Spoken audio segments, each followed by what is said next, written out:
এ হচ্ছে আমাদের কিং ডাক, মানে রাজহাঁস। এটি আকারে অনেক বড় দেশি জাতের হাঁস।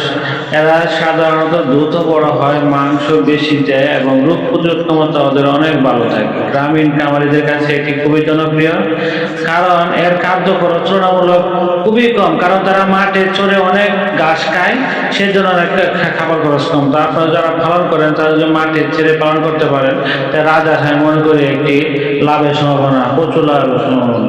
তবে বাড়িতে পালন করলে অবশ্যই আপনি তাদেরকে ধান, ভুট্টা, গম বা চালের করে বা শাকসবজি ইত্যাদি খাওয়ানো যায়। দিনে 2 বার খাবার দিলে হয়, এত বেশি খাবার দিতে হয় না। রাজহাঁস সাধারণত 150 থেকে 180টি ডিম দেয় বছরে।